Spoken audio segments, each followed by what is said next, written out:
Get ready to tune into stories of average men striving for greatness, to become the leaders that are needed in their homes, in their career, and their communities. This is the Brotherhood of Fatherhood Podcast.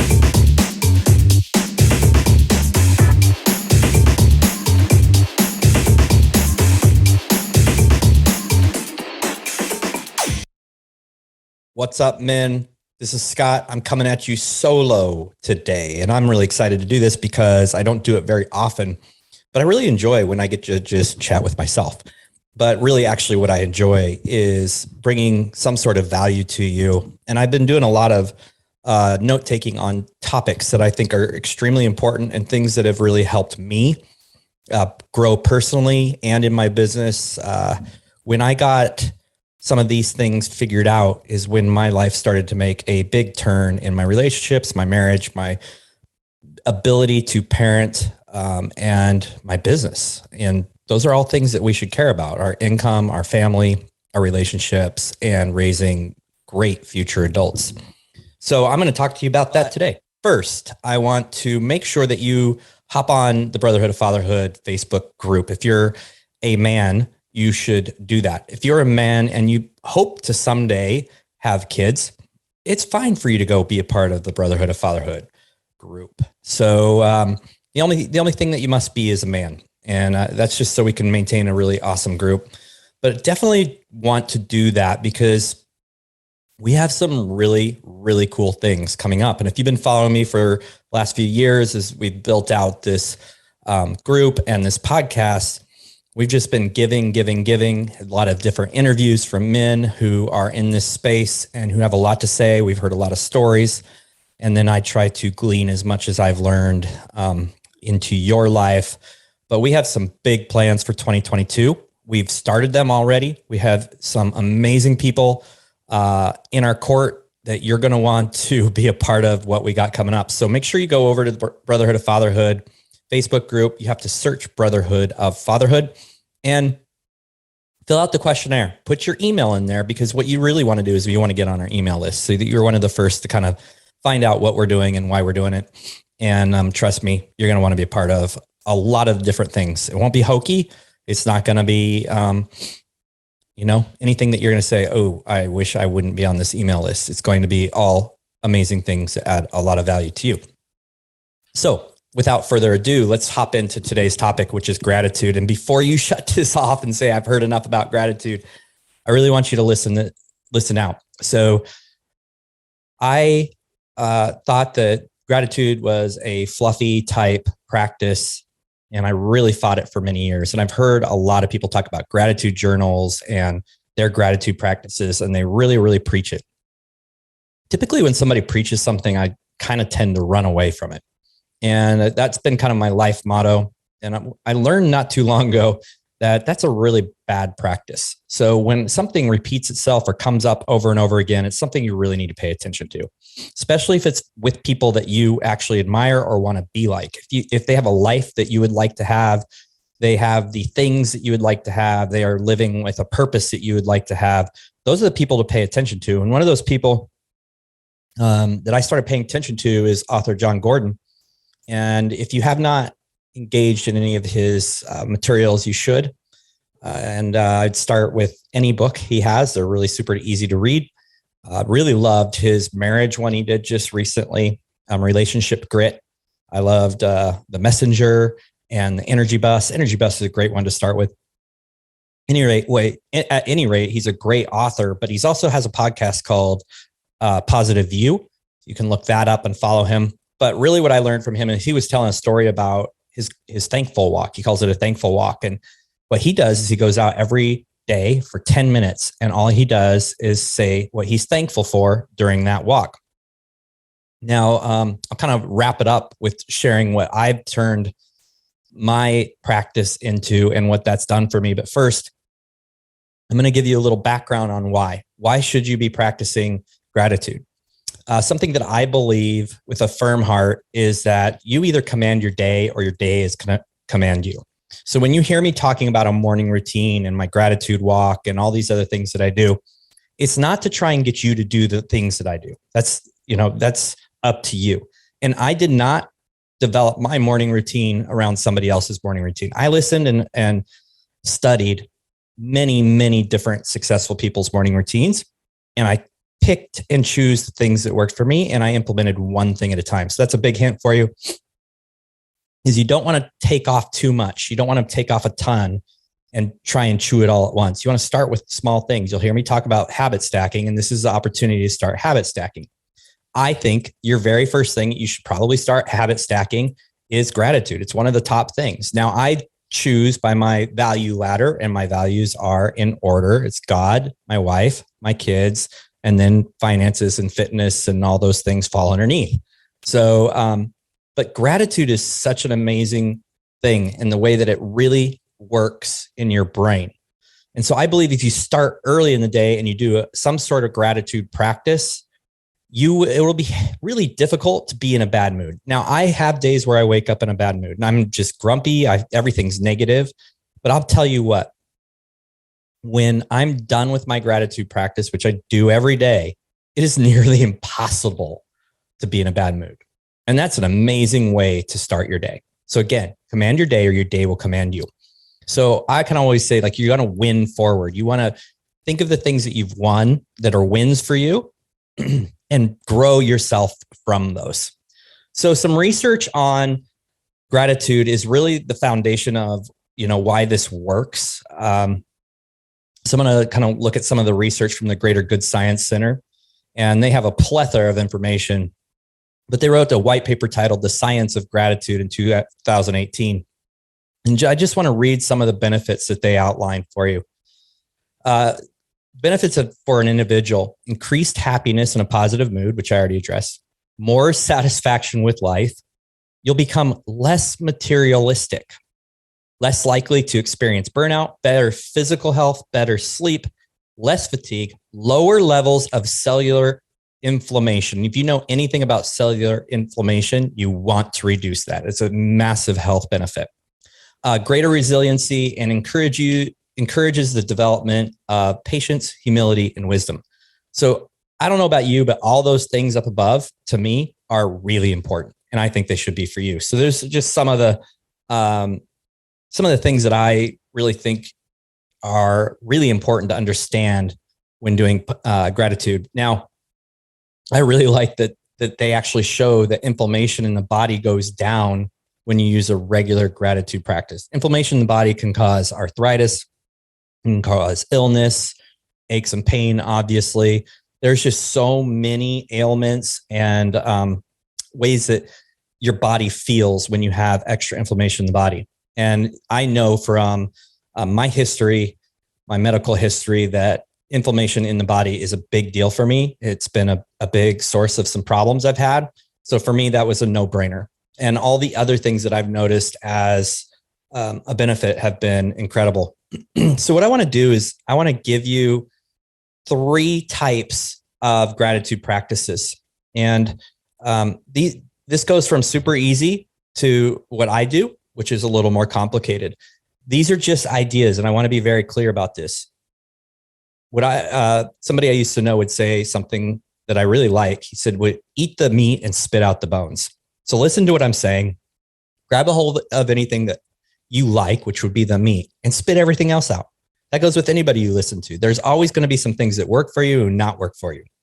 So in this situation, just consume the meat and spit out the bones. Okay, so the first one I just learned not too long ago, and it's popcorn gratitude. I was interviewing a gal named Anat Perry, and Anat is a coach, and she coaches a lot of people through mindset. And she was just sharing her gratitude practice with me, which is so easy. It's called popcorn gratitude. Very quick. It might take 30 seconds to a minute. And for most people, you can fit in 30 seconds to a minute. So it might be a really great starting point for you to start your practice in gratitude. And remember, I always say when you want to do a new practice, start with it. Very small chunks, make it very easy. So popcorn gratitude is literally just rattling things off you're thankful for in a random order. It's just a free flow state. You can do it anywhere. So you can do it driving to work. If you commute, you can do it on the walk from the bathroom to your office. If you don't commute, it's really quick. Just let your mind flow through, but try and stay focused on just things you're thankful for and say them out loud. I'm thankful for. I say I'm grateful for, or thank you for. And that's the way I do it. And then I know some people who say, God, thank you for, if they're a believer, or they might say, universe, thank you for, or whatever it is. But for me, I say I am grateful for, and I go through this list. But just the popcorn, it can be 2-3 things. Just start small. The one that I hear the most often that people use is a gratitude journal. And this is where I tried to start. And I want to say that writing things down is incredibly powerful. In fact, it really helps the mind process. It does some, what I would call some magical things inside of your head, and helps you move through things quite a bit faster. So journaling and writing are a very powerful tool. And I would encourage anybody who thinks that they can do this to start with this. If you think the popcorn gratitude is too simple and you think a gratitude journal would be easy, start with this, but start small. It's very easy to start. It's really fast if you already journal or have a daily planner. I used to use a daily planner, and there was a little 3 things I'm thankful for section, and I'd just fill them out. And so what I like about the writing part is there is some physiological, psychological things that happen when you write. And so you're tapping into a greater source. But another thing is that you actually have something to look back on. It's a great reflection tool. Maybe you go back a year and look at the things that you're grateful then, and then look at the things you're grateful now. It's a beautiful way to kind of see where you've come in your mind, in the way that you view the world. And you will actually be really encouraged typically when that is the case. So that's a really great one. I would start with 3 if I were you, but that's one that a lot of people really love. And I'm actually working on integrating some sort of writing in my gratitude practice. But let me talk to you about the next one. And the one that I learned from John Gordon, which is called he calls it a thankful walk. I call it a gratitude walk. So he talks about this in his book, The Energy Bus, which I think you need to listen to. You either can listen to it, he reads it, or you can read it. I've done both. And you can also listen to him on Positive You podcast. But what he talks about is he goes for a 10-minute walk, and that entire walk, he's giving thanks. And I'm going to tell you right now, that's how I started. This is more difficult because you have to develop a time to do this, and you need to make it a routine. And so I started my walks thinking, okay, I'm going to spend 10 minutes doing thankfulness or gratitude. And it was ridiculously hard. So I actually had to turn it down to about 5 minutes. And so I would just walk, and I actually did this out loud, not super loud, just kind of on, under my breath, just quietly, and started rattling things off I was thankful for. And it was tedious, and it was hard, and it felt weird. But once I kind of got the 5 minutes down and developed it as a routine that I almost felt like I couldn't miss, then I bumped it up to 10 minutes. And now what I do is I actually do it in the order of my value ladder. So I go in order of the things that I value. So one of the very first things I do is thank God. Then I think, then I'm do my gratitude for my wife. Think through all the things that I am grateful for with her. Some days it's more than others. Some days I don't repeat the same things. I try to get creative, but then I go through each of my boys, and then I go through my family, each of one at a time. Then I go through my friends, and then I talk about work and health. And by the time I'm done now, it's usually about 15 minutes. And it feels torturous to not do it. And that's where I want everyone to get in some sort of gratitude practices, to feel like it's hard to not do it.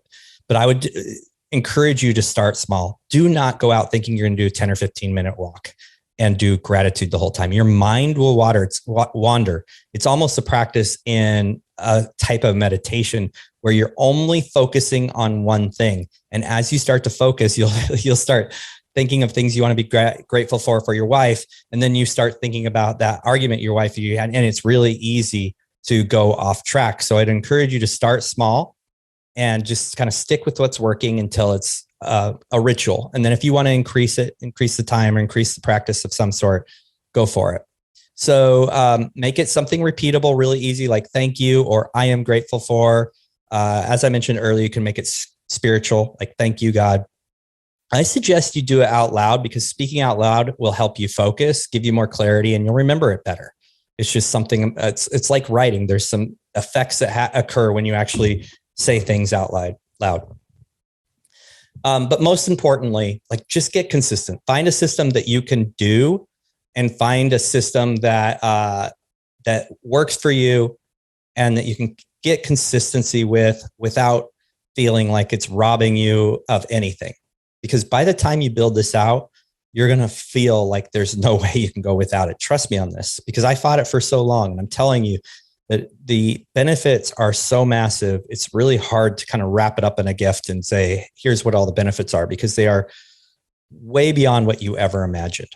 I guess there's just going to have to trust me and trust all the amazing people out there that I listened to who said, you need to do this. So no matter what your practice is, practice it daily, get it to become a ritual, not a habit, but a ritual. That's in my opinion, you got this habit thing. That's good. But once it becomes a ritual, like you don't want to miss it ever. And you'll find that you're happier, you're more productive. People will want to be around you more. And that's because if you think about this, the most successful people and the people you want to be around are the people who are really positive. And it's hard not to be positive when you start your day with all of the things that are going amazing, even when life seems really bad. In fact, especially when life seems really bad. So again, I'm encouraging you to do a gratitude practice. You can start super small with like a popcorn gratitude. You can do a journal, or you can even do a gratitude walk. If you have any other thing that you do, I'd love to hear it from you. You can go on YouTube if you're not on YouTube right now.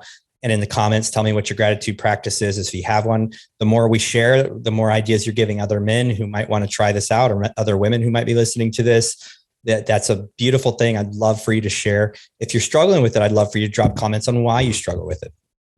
But anyway, no matter what, I would really like you to prevent the negative spiraling of emotions that can happen by putting a regular gratitude practice into place. And the other thing I'd love for you to do, if you would, Spotify now has ratings for podcasts. So I'd love that. If you're on Spotify, if you're on Apple Podcasts, please give me a rating, whether it's a 5 or a 1. I don't care. I'd love to just have your real heartfelt rating with a review. And share this with other people. That's really how you can make the difference. And don't forget, you want to get on our mailing list. Our website's not quite up yet. When it is, I'll let you know, and then you can pop it in there. But in the meantime, the best way to get on our mailing list is go to facebook.com and then go to search Brotherhood of Fatherhood in groups, enter the information, I'll ask for your email, put it there. We will not spam you. We're just not going to spam you. We're not going to sell our list. It's basically just for us to tell you what's going on and what's coming up. And if it's not for you, then it's not for you. Thanks a lot for listening to this episode that you had to go through with just me. I hope you enjoyed it. Have a great day. Thank you for listening to the Brotherhood of Fatherhood Podcast. If you enjoyed the podcast, be sure to share it with your friends, your family, and follow us on social media. If you are a father, make sure you join our Facebook group, The Brotherhood of Fatherhood. Hit the subscribe button and tune in next time for more podcasts from the Brotherhood of Fatherhood.